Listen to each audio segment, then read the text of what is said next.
Good afternoon, WP. It's Mrs. B here for our weekly WP Words of Wellness. And today's special guest is Mrs. Gunville. Woo! Yeah, Mrs. Hi. Gunville. So, and we have Mr. Archibald with us. So, how are you guys today? I'm just gonna move this a little bit. Good. That's good. Good. Yes, I'm well. Good. Glad to have you on here, Mrs. Gunville, and looking forward to learning a little bit more about you.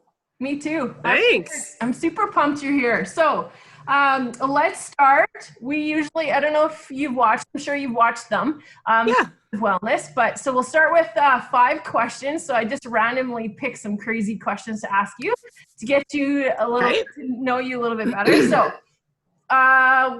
favorite place that you've traveled? You might not think I'm a Disney nut, but totally Disneyland and Disney World. I think Disneyland I like better than Disney World.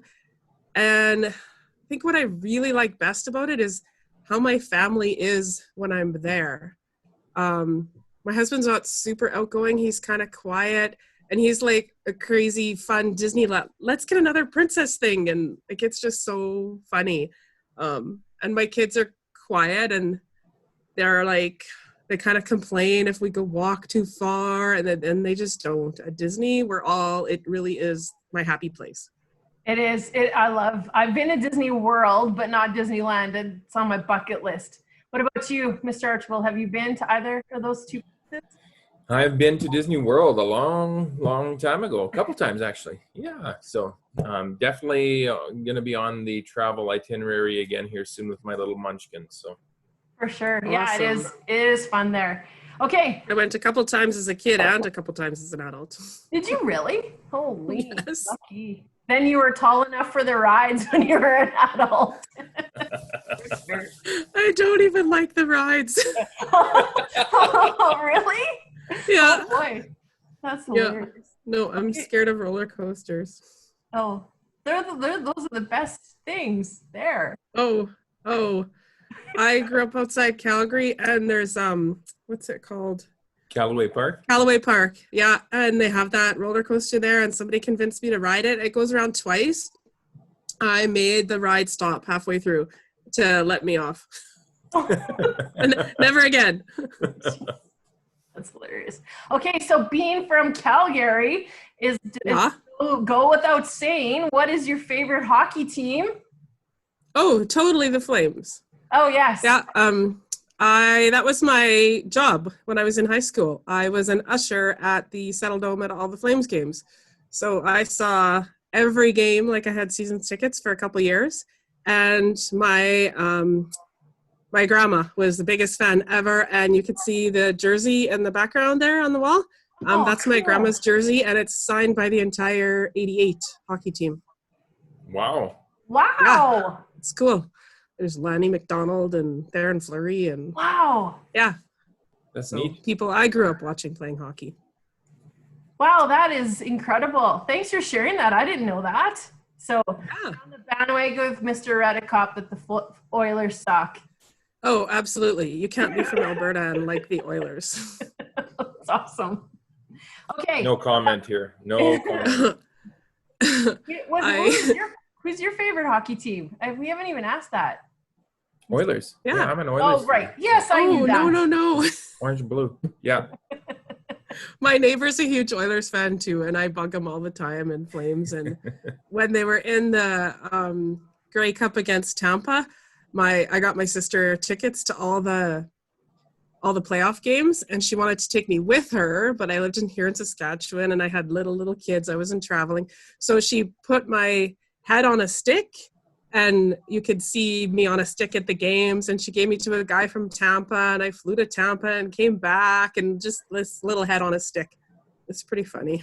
That's cute. That's awesome. That is cute. Okay. In terms of snack food, if you had to pick one, would you choose licorice or jelly beans? They're kind of from the same family, but different. No, they're not. No. Red licorice. Nibs. Red licorice. Has to be red nibs. Okay. Good to know. Absolutely. Okay, now we know you're a super busy person, and I know because I haven't seen you like just on screen since we've been COVID. So, what have you been doing for yourself during COVID? During all this time, I know we've been busy with school stuff and doing all that, but what have you been up to? Am I allowed to say I sleep in a lot? Of course. I love sleeping in. That's the best thing about COVID. I don't have to get up at 6:00 in the morning. I I love sleeping in, not like forever and ever, but yeah, I like to do that. And then I quilt and I sew. And when you say, what have I done for myself? I do the sewing for myself because I love it, but I don't keep any of the projects. So I gave a baby blanket to my niece in Calgary, and this is the one I just finished. So this is a table runner Oh, for that's my girlfriend's new cool. kitchen. That is neat. Hey? Yeah. Very nice. Wow. And 6 Wow. placemats to go with it, and I was really, really happy with the design. I didn't follow a pattern. I kind of make my own designs sometimes. So That it's is fun. cool. Wow, I didn't even know Good where for to you. start. That's awesome. Okay, last question, and then I'm going to turn it over to Mr. Archibald. Favorite book, if you have one. Ooh. Okay.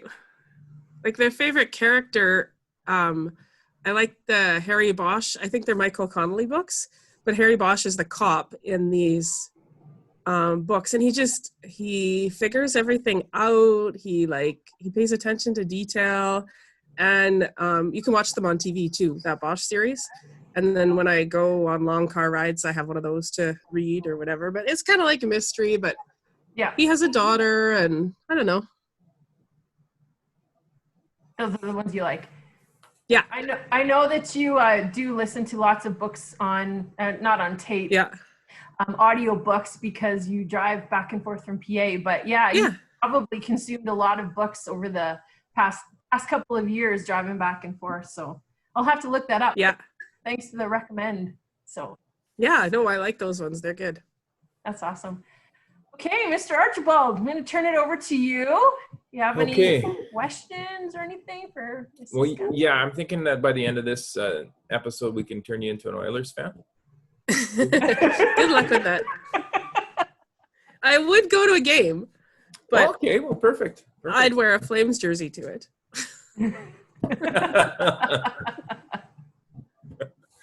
Well, yeah, so kind of as usual, I want to know why teaching? Why are you here? What brought you to teaching? What got you into it? Where'd you come from? How'd you show up in Shelburne?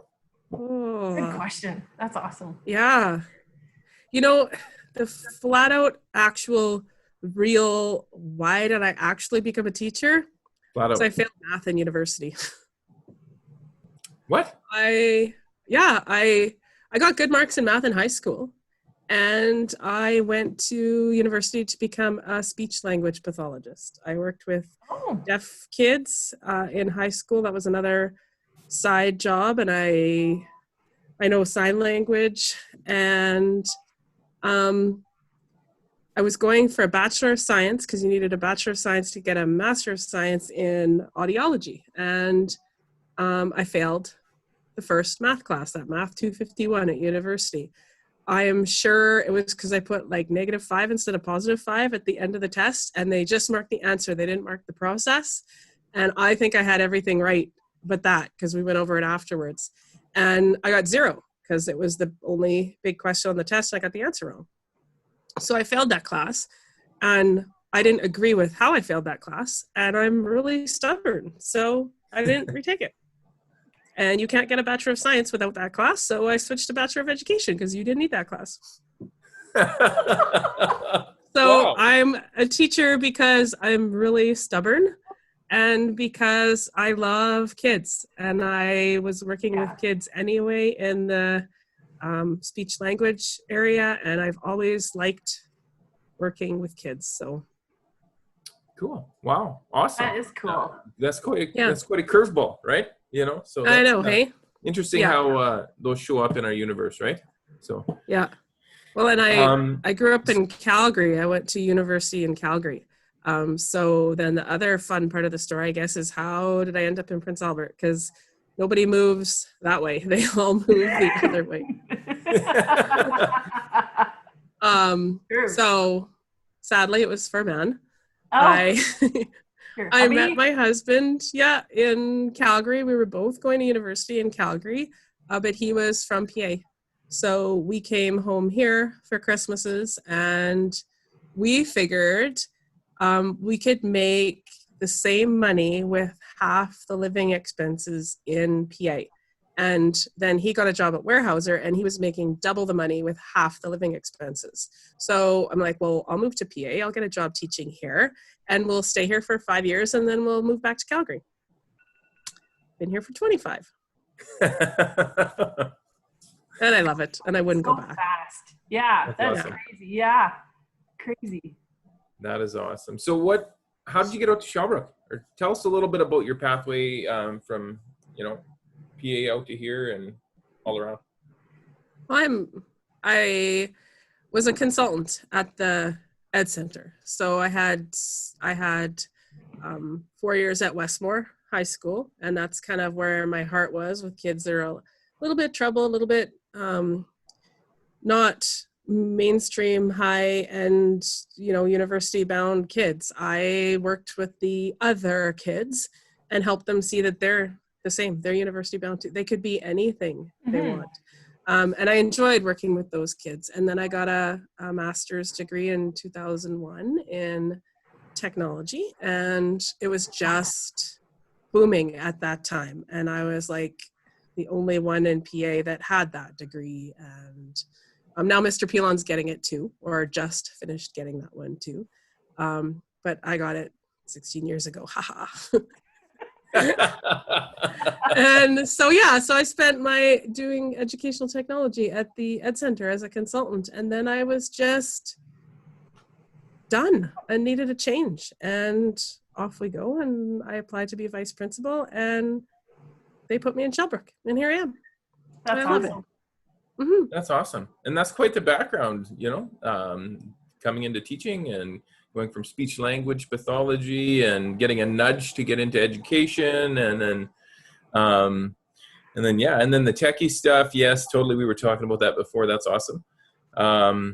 Anything else you can tell us that would enlighten us about you and your journey and being a VP, and any words of wellness before we sign off?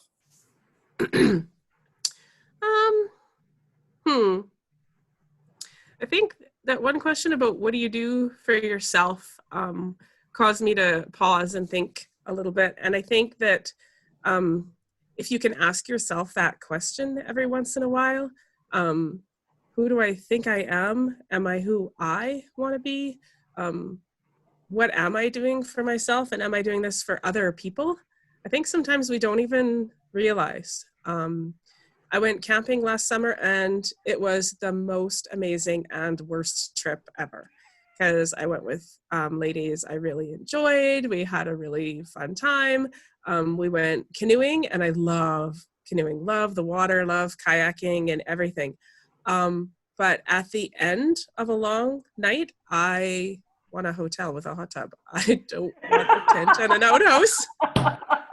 And I figured out that I was doing that for other people, like for my friends. I wasn't doing that for me. If I was doing it for me, I would have had a car at the other end where I could go home at night.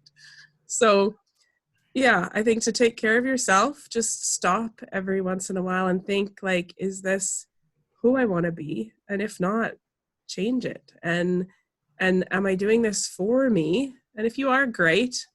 And if you're not, just make sure that it's not all of the time.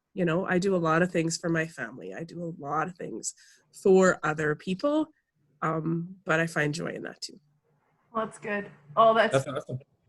That's a great way to sign off. Thanks for letting us to, take a good look at the mirror and do some reflecting and make time for ourselves. So that's awesome. All right. Well, thank you very much, Mrs. Gunville, for being our special guest this week. And stay tuned for our special guest next week, because we don't even know who it is. This is a surprise. And so we'll sign off. So everyone take care and have a great week. And we'll talk to you next week. See you. Awesome. Thanks. Bye. Bye. See you.